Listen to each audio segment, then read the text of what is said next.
اعوذ باللہ من الشیطان الرجیم بسم اللہ الرحمن الرحیم۔ سورۃ نازیات آیا 16۔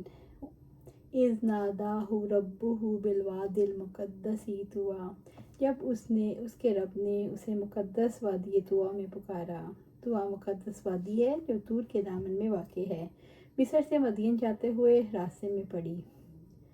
یہ وہ مقام ہے جہاں اللہ تعالیٰ نے موسیٰ علیہ السلام سے 2 مرتبہ کلام کیا۔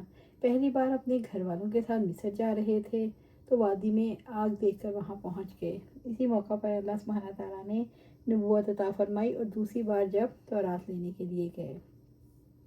سورۃ نازیات آیا 17۔ اذھب الی فرعون کے پاس جاؤ۔ نبوت عطا کرنے کے بعد رب العزت نے موسیٰ علیہ السلام کو حکم دیا کہ فرعون کے پاس جاؤ۔ فرعون ایک مغرور اور سرکش بادشاہ تھا۔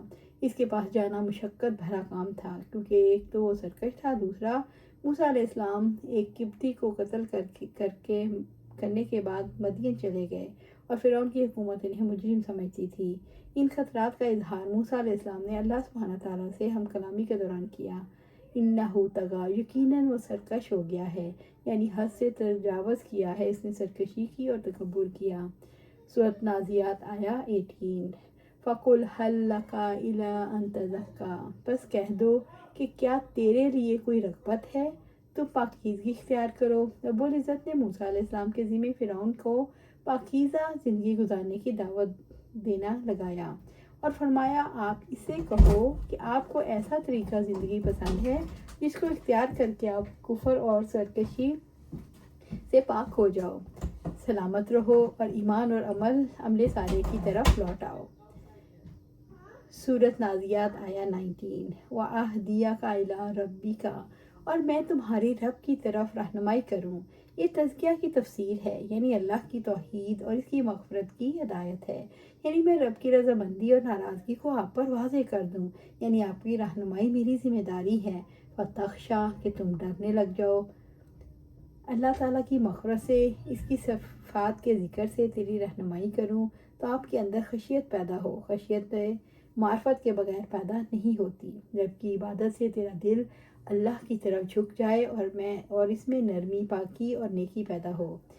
اس آیت سے پتہ چلتا ہے موسیٰ علیہ السلام نے فرعون کو جو دعوت دی وہ تزکیہ نفس اور خشیت الہی کی تھی، اور یہی اللہ تعالیٰ کی عبادت اور مغفرت کا سبب ہوتی ہے، اور ان سب کا مجموعہ تقویٰ ہے۔ تقویٰ اللہ کی معرفت کا اثر ہے اور تزکیہ نفس اللہ کی معرفت اور تقویٰ سے ہوتا ہے۔ سورۃ نازیات آیا 20۔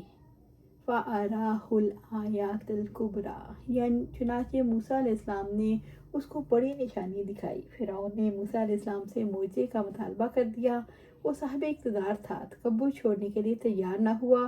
اس نے پوچھا، کیا تم اپنی نبوت کی تائید میں کوئی نشانی دکھا سکتے ہو؟ موسیٰ علیہ السلام نے جواب میں ایسا پھینکا جو بہت بڑا اژدہا بن گیا، جس سے درباری سہم گئے۔ آخرکار فرعون نے موسیٰ علیہ السلام سے چارج کی کوئی اژدہا سنبھال لیں، چنانچہ انہوں نے آگے بڑھ کر اژدہے کو پکڑا اور ان کے ہاتھ میں عصا بن گیا۔ سورۃ نازیات آیا 21۔ فَكَذَّبَ، تو اس نے جھٹلایا، فرعون نے حق کو جھٹلایا، وَعَصَىٰ، اور نافرمانی کی، اور اس بات کی مخالفت کی کہ وہ اطاعت کرے، اور حاصل یہ ہے کہ اس کے دل نے کفر کیا۔ اللہ تعالیٰ کے نبی موسیٰ علیہ السلام کی دل موہ لینے والی نصیحتوں اور دلائل نے اس کے دل کو نرم نہ کیا، وہ اپنی ظاہری اور باطنی گندگیوں میں ہی لتھڑا رہا۔ اگرچہ اس کے دل میں آپ کی صداقت کا یقین تھا، اس سے یہ لازم نہیں آتا کہ آپ پر ایمان بھی لاتا، کیونکہ معرفت اور چیز ہے اور ایمان اور چیز۔ اگر ایمان لے آتا تو حق کے آگے جھک جاتا اور انکار نہ کرتا۔ سورۃ نازیات آیا 22۔ ثم ادبر یسعیٰ، پھر واپس پلٹا کہ بھاگ دوڑ کرتا، یعنی وہ حق کا مقابلہ کرنے اور اس کے خلاف جنگ کرنے کے لیے سامان فراہم کرنے چلا، تاکہ جادوگروں کو جمع کر کے ان کا موسیٰ علیہ السلام سے مقابلہ کروائے۔ سورۃ نازیات آیا 23۔ فحشر، پھر اس نے جمع کیا، اس نے لوگوں کو جمع کیا، اس کے پیروکار اور قوم کے لوگ جمع ہو گئے۔ فنادا، پس پکارا، پھر اس نے موسیٰ علیہ السلام کے ساتھ جنگ کا اعلان کیا۔ سورۃ نازیات آیا 24۔ فقال انا ربکم الاعلیٰ، بس اس نے کہا میں تمہارا سب سے بلند رب ہوں۔ فرعون نے جادوگروں کا موسیٰ علیہ السلام سے مقابلہ کروایا اور وہ مات کھا گئے، تو بہت سے لوگ موسیٰ علیہ السلام پر ایمان لانے لگے۔ اس وقت فرعون نے کہا تم میرے مقابلے میں اس کی پیروی کرنے لگے ہو جو ایک کمزور انسان ہے، میں تمہارا سب سے بڑا رب ہوں۔ اب اس نے یہ دعویٰ کیا کہ میں ہی تمہارا سب سے اونچا رب ہوں۔ سورۃ نازیات آیہ 25۔ فَأَخَذَهُ اللَّهُ نَكَالَ الْآخِرَةِ وَالْأُولَىٰ، تو اللہ تعالیٰ نے اسے آخرت و دنیا کے عذاب میں پکڑ لیا۔ اللہ تعالیٰ نے فرعون سے انتقام لیا اور اس کی سزا کو دنیا میں سرکشوں کے لیے باعث عبرت بنایا اور آخرت کے عذاب کے لیے دلیل بنایا۔ سورۃ نازیات آیہ 26۔ إِنَّ فِي ذَلِكَ لَعِبْرَةً، بلا شبہ ان میں بڑی عبرت ہے، یعنی فرعون کی عبرتناک سزا میں نصیحت ہے۔ لَمَن یخشیٰ، ہر اس شخص کے لیے جو ڈرتا ہے، یعنی ڈر کر نصیحت ماننے والوں کے لیے عبرت ہے۔ یعنی اس قصے میں بہت سی باتیں سوچنے اور عبرت پکڑنے کی ہیں، بشرطے کہ آدمی کے دل میں تھوڑا بہت ڈر ہو۔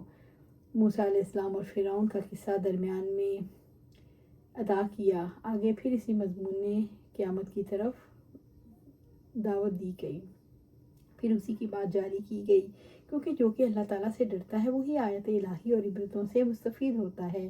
لہٰذا جب وہ فرعون کی سزا پر غور کرے گا تو اسے اس کی حقیقت اور معرفت حاصل ہو جائے گی۔ جو کوئی تکبر اور نافرمانی کرتا ہے اور مالک اعلیٰ کا مقابلہ کرتا ہے اسے دنیا اور آخرت میں سزا ملتی ہے۔ جس کسی دل سے خشیت الہی رخصت ہو جاتی ہے تو اس کے پاس چاہے ہر قسم کی نشانی کیوں نہ آ جائے وہ ایمان نہیں لاتا۔ سورۃ نازیات آیہ 27۔ أَأَنتُمْ أَشَدُّ خَلْقًا أَمِ السَّمَاءُ بَنَاهَا، کیا تم تخلیق میں زیادہ مشکل ہو یا آسمان؟ اللہ تعالیٰ نے اس کو بنایا۔ رب العزت نے فرعون کا واقعہ بیان کرنے کے بعد اصل موضوع عقیدہ آخرت کی طرف رجوع کرتے ہوئے موت کے بعد کی زندگی کا انکار کرنے والوں سے سوال کیا۔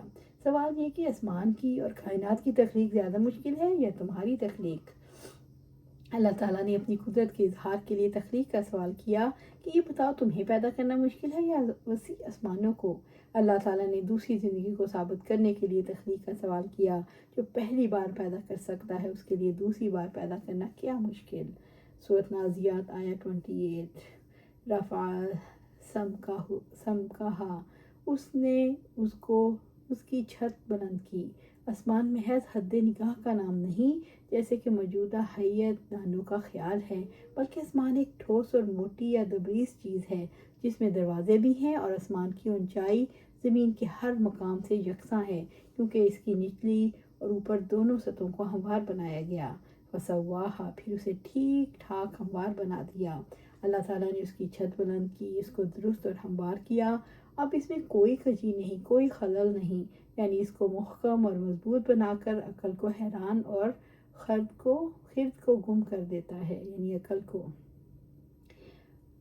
سورۃ نازیات آیہ 29۔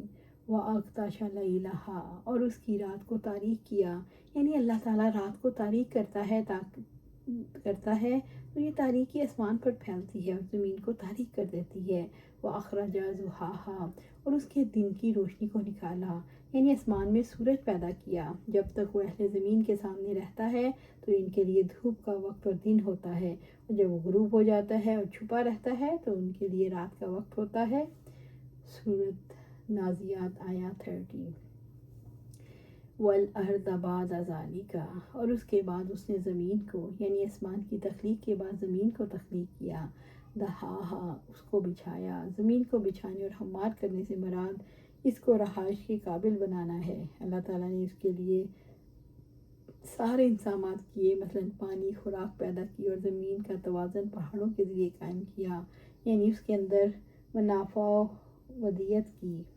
اللہ سبحانہ تعالیٰ سے دعا ہے ہمیں قرآن و سنت پر عمل کرنے کی توفیق دے، اس پر جمع دے اور جنت الفردوس کے اعلیٰ مقام پر اپنے پاس گھر عطا فرمائے۔ آمین یا رب العالمین۔